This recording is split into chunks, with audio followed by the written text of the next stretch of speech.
Please welcome the editor-in-chief of The Atlantic, Jeffrey Goldberg.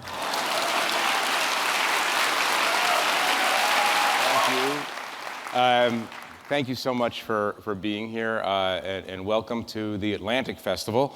The Atlantic is a very old magazine. Spent most of its life in Boston, then it moved down to Washington about 20 years ago, but we've been hearing good things about New York City. And we thought we'd try it out here and see how it goes. And so we're very, very pleased to see all of you here. We've had a pretty event-filled day.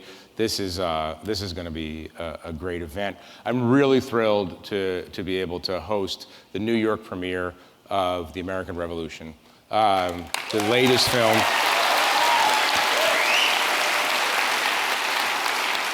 And I'm particularly thrilled that two of the directors, Ken Burns and Sarah Botstein, are with us tonight.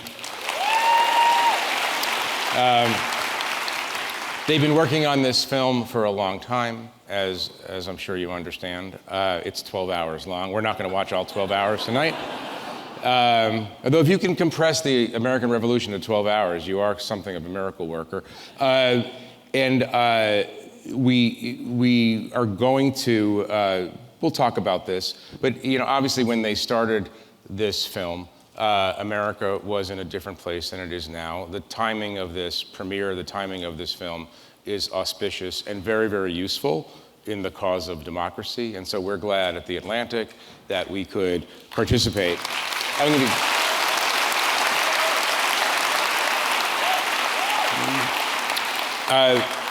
I'm going to give you a little bit of a rundown of the evening.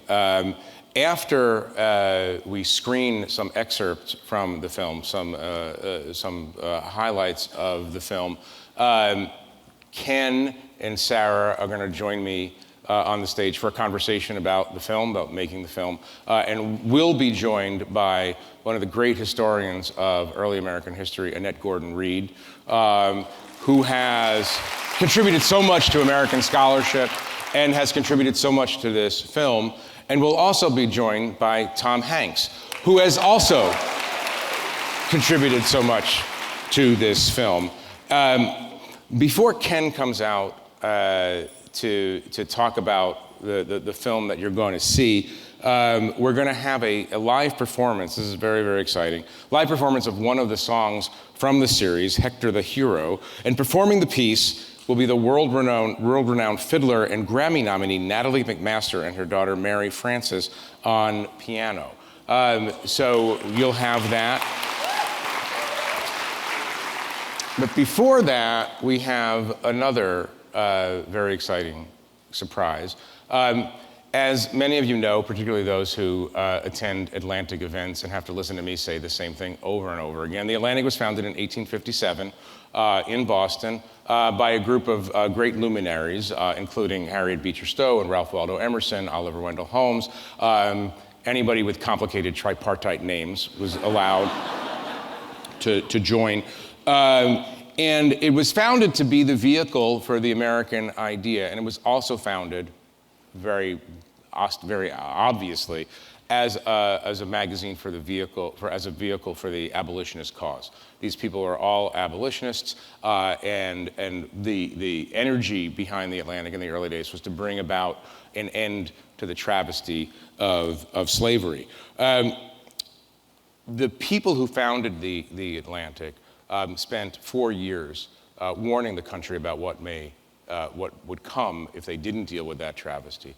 One of those writers, one of the founders of the Atlantic, Henry Wadsworth Longfellow, expressed this in poetry, not only in prose. He wrote a poem, Paul Revere's Ride, which many people remember from elementary school, as part of this campaign to raise, what we would say today, raise awareness of the cause. The poem, of course, has its setting in the American Revolution, but he actually meant it as a metaphor.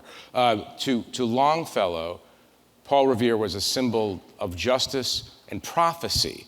And the point of the poem was to wake up the American people to the danger that was coming. Along with the Battle Hymn of the Republic, Paul Revere's Ride is the most important poem ever published in the Atlantic.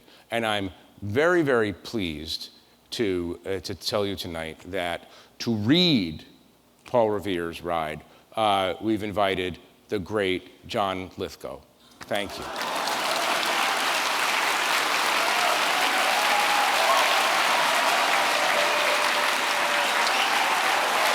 I really appreciate it.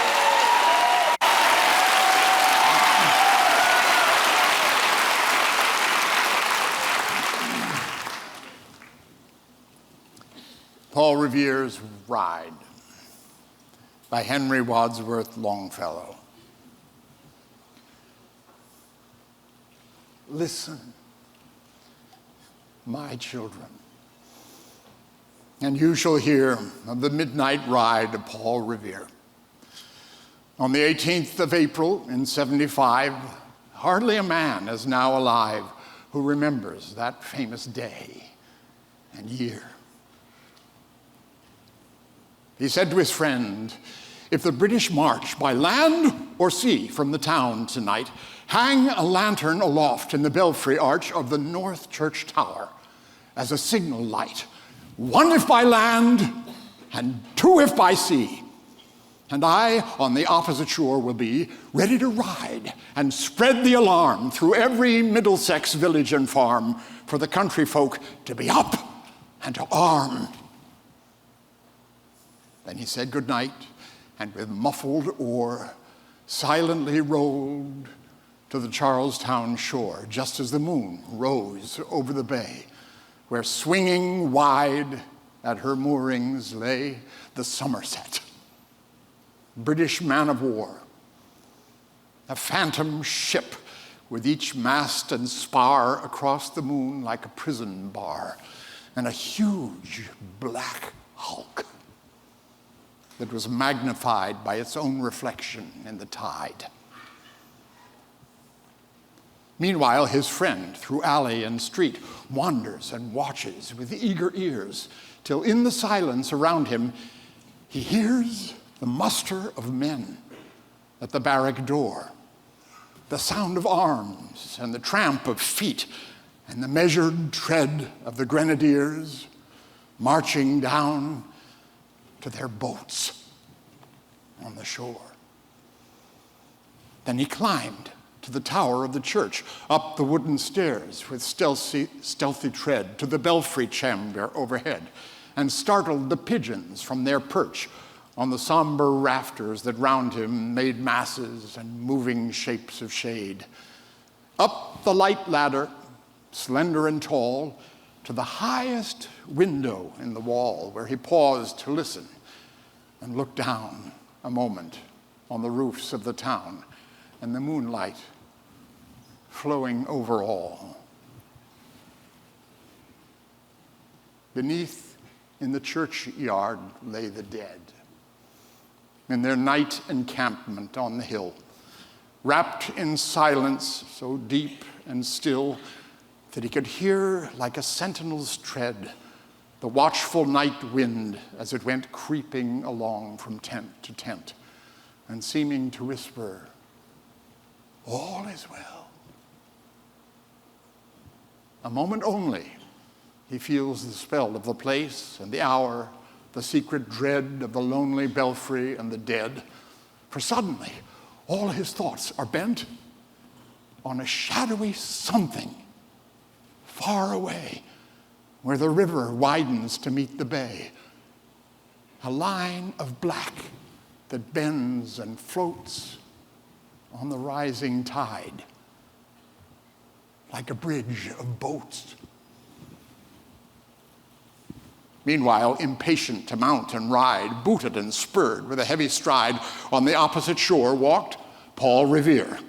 Now he patted his horse's side, now gazed on the landscape far and near, then impetuous stamped the earth and turned and tightened his saddle girth, but mostly he watched with eager search the belfry tower of the old North Church as it rose above the graves on the hill, lonely and spectral and somber and still. And lo, as he looks on the belfry's height, a glimmer, and then a gleam of light. He springs to the saddle, the bridle he turns, but lingers and gazes till full on his sight a second lamp in the belfry burns. A hurry of hoofs in a village street, a shape in the moonlight, a bulk in the dark, and beneath from the pebbles in passing, a spark struck out by a steed that flies fearless and fleet. And that was all, and yet, through the gloom and the light, the fate of a nation was riding that night. And the spark struck out by that steed in his flight kindled the land into flame with its heat. It was 12 by the village clock when he crossed the bridge into Medford town. He heard the crowing of the cock and the barking of the farmer's dog and felt the damp of the river fog that rises when the sun goes down. It was 1 by the village clock when he rode into Lexington. He saw the gilded weathercock swim in the moonlight as he passed, and the meeting house windows, blank and bare, gaze at him with a spectral glare as if they already stood aghast at the bloody work they would look upon. It was 2 by the village clock when he came to the bridge in Concord town. He heard the bleating of the flock and the twitter of birds among the trees and felt the breath of the morning breeze blowing over the meadows brown. And 1 was safe and asleep in his bed, who at the bridge would be the first to fall, who that day would be lying dead, pierced by a British musket ball. You know the rest. In the books you have read how the British regulars fired and fled, how the farmers gave them ball for ball from behind each fence and farmyard wall, chasing the redcoats down the lane, then crossing the fields to emerge again under the trees at the turn of the road, and only pausing to fire and load. So through the night rode Paul Revere. And so through the night went his cry of alarm to every Middlesex village and farm, a cry of defiance and not of fear. A voice in the darkness, a knock at the door, and a word that shall echo forevermore. For borne on the night wind of the past, through all our history to the last, in the hour of darkness and peril and need, the people will waken and listen to hear the hurrying hoofbeat of that steed and the midnight message of Paul Revere.